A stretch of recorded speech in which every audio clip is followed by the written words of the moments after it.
देव भाषा संस्कृतम में आपका स्वागत है। मैं हूं संगीता अग्रवाल। विश्व की प्राचीनतम भाषा संस्कृत साहित्य एवं शब्दकोश की दृष्टि से भी विश्व की सर्वाधिक समृद्ध भाषा है। यदि ध्वनियों के उच्चारण एवं वाक्य संरचना की बात करें तो यह विश्व भर में सर्वाधिक वैज्ञानिक भाषा है। संपूर्ण विश्व संस्कृत भाषा की इस विशेषता को जानता है, इसीलिए अनेक विदेशी लोग संस्कृत सीख रहे हैं। किंतु दुर्भाग्यवश भारतवासी अपनी इस बहुमूल्य धरोहर के प्रति अभी भी उदासीन हैं। मेरा मानना है कि यदि व्याकरण के नियमों के अनुसार संस्कृत भाषा का अभ्यास किया जाए तो इसे सरलता से समझा और सीखा जा सकता है।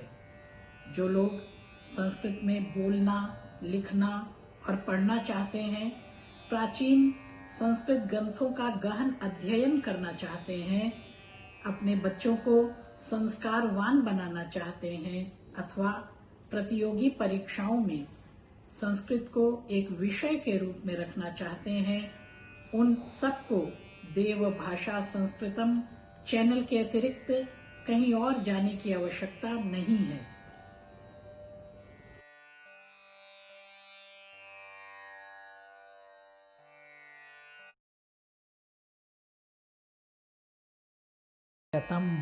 आज हम स्त्रीलिंग और नपुंसकलिंग संज्ञा पदों के साथ प्रथम पुरुष, एक वचन, वर्तमान काल की क्रियाओं को देखेंगे, अर्थात न्यूटर और फेमिनिन जेंडर की नाउन्स के साथ हम third person singular present tense की क्रियाओं को देखेंगे। तो आइए आरंभ करते हैं। सीता कुत्र नृत्यति।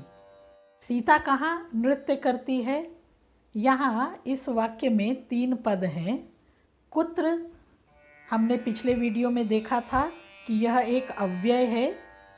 अव्ययों की विशेषता यह होती है कि इनमें परिवर्तन नहीं होता। इसकी परिभाषा है न व्ययति इति अव्ययम, जिसमें विकार नहीं आता उसे अव्यय कहते हैं। कुत्र कभी भी कुत्रा या कुत्रः या कुत्रम ऐसा प्रयोग आप नहीं देखेंगे, अर्थात इसमें विकार नहीं आता क्योंकि ये अव्यय है। अव्यय भी संस्कृत में पद ही होते हैं। सीता, सीता नृत्यति, सीता नृत्य करती है। यहाँ सीता पद में भी आप कोई अंतर हिंदी भाषा से नहीं देख रहे हैं। ऐसा इसलिए है कि संस्कृत में स्त्रीलिंग शब्द दीर्घ ईकारांत और दीर्घ आकारांत जो होते हैं उनको पद बनाने के लिए उनमें विभक्ति तो जोड़ी जाती है, लेकिन उस विभक्ति का लोप हो जाता है। इसलिए इन्हें संस्कृत और हिंदी में आप एक जैसा पाएंगे। नृत्यति पिछले वीडियो की ही तरह ती विभक्ति लगी है नृत्य धातु में, जो कि वर्तमान काल थर्ड पर्सन सिंगुलर नंबर की है। इसी प्रकार और भी हम वाक्य देखते हैं। विभा अन्यत्र लिखति, अन्यत्र यहाँ अव्यय पद है। लिख क्रिया में ती प्रत्यय लगा है, ती विभक्ति प्रत्यय लगा है। और विभा सामान्य स्त्रीलिंग आकारांत पद है, जिसमें जो पद तो है लेकिन इसमें विभक्ति का लोप हो गया है। इसी प्रकार यत्र मीरा गायति वीणा तत्र अस्ति, जहाँ मीरा गाना गा रही है, वीणा अर्थात सितार तत्र अस्ति वहीं पर है। अत्र वाटिका विकसति। मैं एक और संस्कृत की विशेषता की ओर आपका ध्यान आकृष्ट करना चाहती हूँ। जिस प्रकार आप टेंस में 4 प्रकार के टेंस देखते हैं, इंडेफिनेट, कंटिन्यूअस, परफेक्ट और परफेक्ट कंटिन्यूअस, किंतु संस्कृत में इंडेफिनेट और कंटिन्यूअस टेंस इन दोनों के अर्थों में वर्तमान एक ही वर्तमान काल का प्रयोग होता है, जो हम अभी देख रहे हैं। अत्र वाटिका विकसति, यहाँ बाग लगता है या लगाया जा रहा है। इन दोनों ही प्रकार के अर्थों को हम अत्र वाटिका विकसति, इस वाक्य से ग्रहण कर सकते हैं।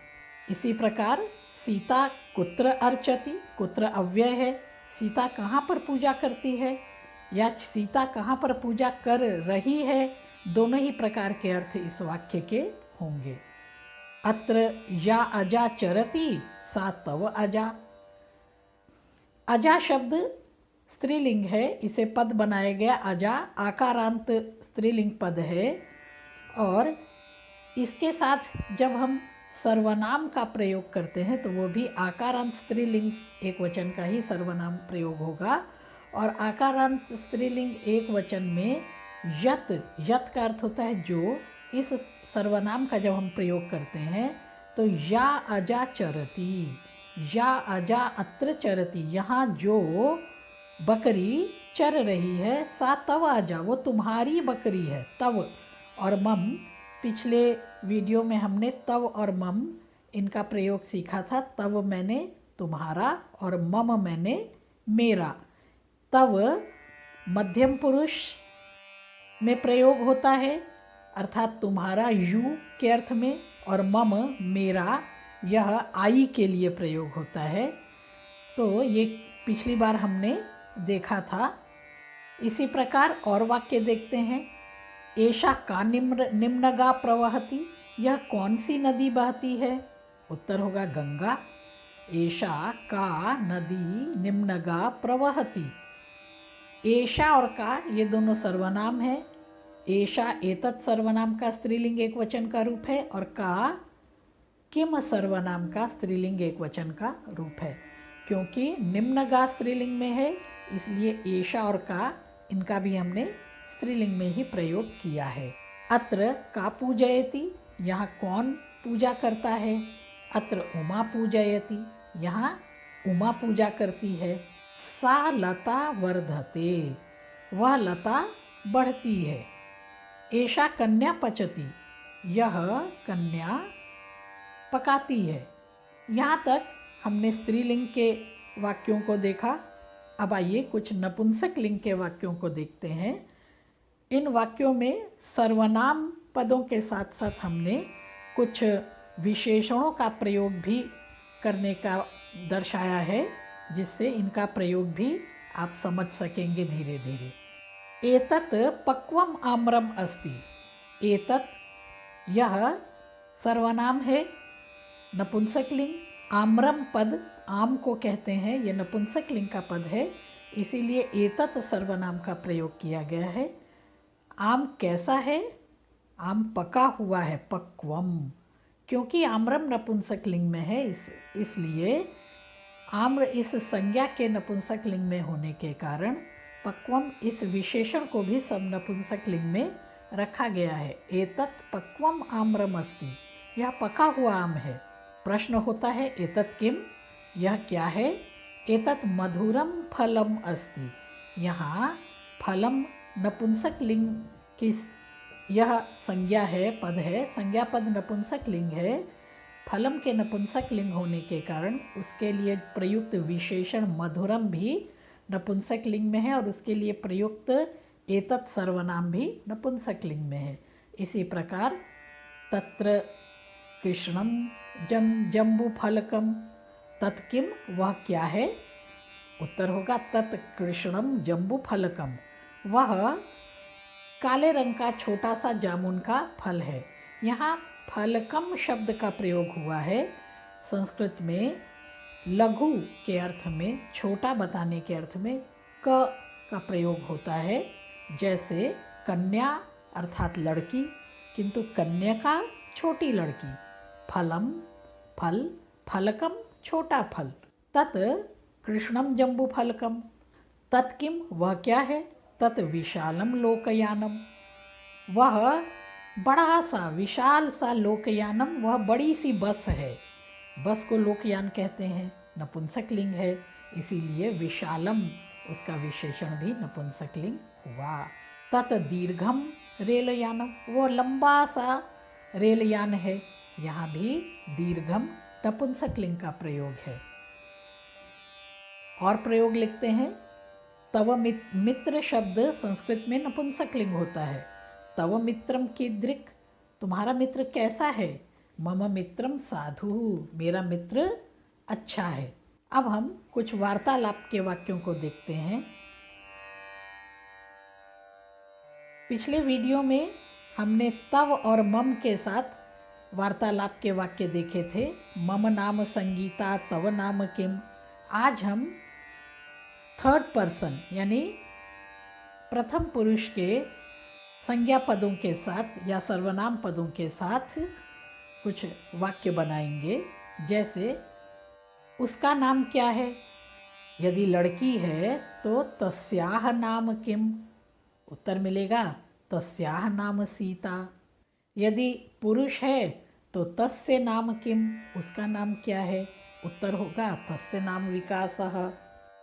हमने किम यह सर्वनाम लगाकर, प्रश्नवाचक सर्वनाम लगाकर प्रश्नवाचक वाक्य बनाने भी पिछले वीडियो में सीखे थे। तत् किम, वह क्या है। तस्याह नाम किम, उसका नाम क्या है। इसी प्रकार प्रश्नवाचक वाक्य बनाने का एक दूसरा प्रकार भी है और वह है वा ऐसा प्रयोग करके।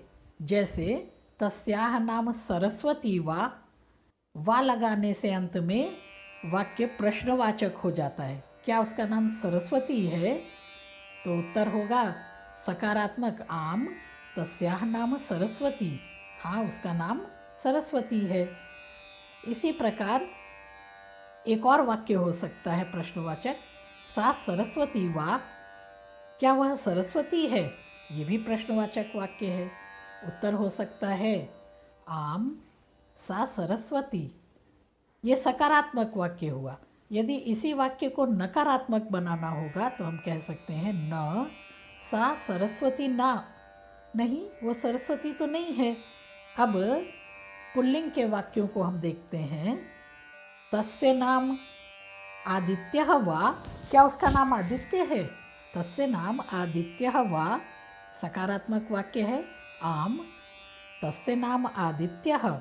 फिर सह आदित्यः वा, क्या वो आदित्य है, आम सह आदित्यः न स आदित्यः न। इस प्रकार सकारात्मक और नकारात्मक तथा प्रश्नवाचक वाक्य, इंटेरोगेटिव, नेगेटिव और अफर्मेटिव वाक्यों को, सेंटेंसेस को हमने यहाँ देखा।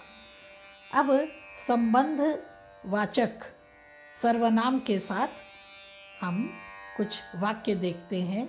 ये संबंध कारक के हैं जिन्हें अंग्रेजी में पॉजेसिव केस कहते हैं। वह किसका भाई है। सह कस्य भ्राता, उत्तर हो सकता है सह रामस्य भ्राता, वो राम का भाई है।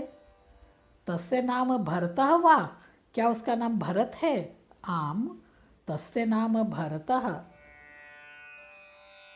फिर प्रश्न ऐसा भी हो सकता है रामस्य भ्राता कः, राम का भाई कौन है। उत्तर आपको मिल सकता है रामस्य भ्राता लक्ष्मणः, रामस्य भ्राता भरतः, रामस्य भ्राता शत्रुघ्नः। इसी प्रकार संबंध बोधक कुछ और वाक्य देखते हैं। सह कस्याः पतिः, वो किसका पति है। सह सीतायाः पति, सह सीतायाः पति वा, क्या वो सीता का पति है। सकारात्मक वाक्य होगा आम सह सीतायाः पतिः। कः सीतायाः पतिः, एक और प्रश्न हो सकता है श्री रामः सीतायाः पतिः। यहाँ तक आप प्रश्नवाचक वाक्यों को और सकारात्मक तथा नकारात्मक वाक्यों को बनाना सीख चुके होंगे, ऐसा मुझे विश्वास है। आइए अब हम एक सुभाषित को देखते हैं। अपूर्वः कोऽपि कोशोऽयं विद्यते तव भारती, व्ययतो वृद्धिमायाति क्षयमायाति संचयात्।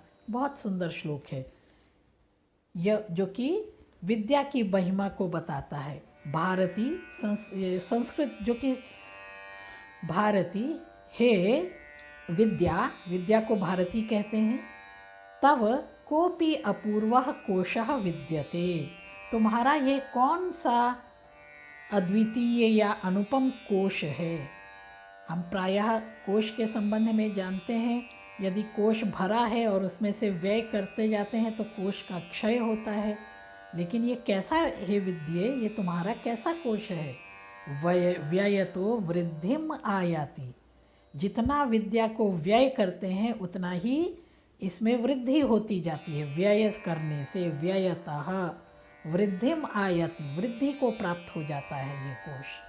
उल्टा ही कार्य हो रहा है, लेकिन क्षयम आयाति संचयात। और यदि इस विद्या के कोश को संचित केवल किया जाए और व्यय न किया जाए तो ये विनष्ट होने लगता है। यदि कोई व्यक्ति अपने विद्या का ग्रहण तो करता है लेकिन उस विद्या का ध्यान नहीं करता, किसी को देता नहीं, तो उस व्यक्ति की वह विद्या क्षय को प्राप्त हो जाती है, विनष्ट हो जाती है। यह निश्चित रूप से अपूर्व कोश है जिसमें विपरीत गति देखी जाती है। आइए अब हम संस्कृत श्रवण का कुछ आनंद लेते हैं। मैंने आपके लिए एक कथा वाचन का प्रयास किया है। इस कथा के अर्थ आपको स्क्रीन पर दिखाई देंगे। आप ध्यानपूर्वक इस कथा को बार बार सुने संस्कृत में और स्क्रीन पर दिए गए हिंदी के अर्थों के साथ इसका मिलान करें और संस्कृत श्रवण का आप आनंद लें। कथा का शीर्षक है चतुरः काकः। बहुत प्रसिद्ध कहानी है, सब लोग जानते हैं। चतुर कौवा एकः काकः अस्ति, सः काकः त्रिषितः अस्ति, तस्य बहु पिपासा भवति, जलं पातव्यम् इति इच्छा भवति तस्य। काकः जलस्य अन्वेषणं करोति, अत्र पश्यति तत्र पश्यति सर्वत्र पश्यति, परन्तु कुत्रापि जलं नास्ति। काकः अग्रे अग्रे गच्छति, दूरे एकं घटं पश्यति। काकः आनन्दम् अनुभवति, सः घटस्य समीपं गच्छति, घटस्य उपरि उपविशति, सः पश्यति, घटे जलम् अस्ति किन्तु जलं स्वल्पम् अस्ति। काकः जलं पातुं न शक्नोति, किं करोमि इति चिन्तयति। सः काकः बुद्धिमान् अस्ति, सः अन्यत्र गच्छति, एकं शिलाखण्डम् आनयति, शिलाखण्डं घटे निक्षिपति, पुनः गच्छति, अन्यं शिलाखण्डम् आनयति, घटे पूरयति। एवमेव बहुवारं करोति। शनैः शनैः जलम् उपरि आगच्छति, जलं घटस्य मुखे आगच्छति। काकस्य बहु सन्तोषः भवति। काकः सानन्दं जलं पिबति, अनन्तरं दूरं गच्छति। काकः चतुरः अस्ति खलु। आज यहीं तक आप अपनी टिप्पणियों द्वारा हमें बताने का प्रयास करेंगे कि आपको ये वीडियो कैसा लग रहा है और इससे आपको कितना लाभ हो रहा है। यदि आप इसमें कोई परिवर्तन चाहें या कुछ और सीखना चाहें तो हमें टिप्पणी द्वारा, कमेंट के द्वारा अवश्य बताएं। धन्यवाद।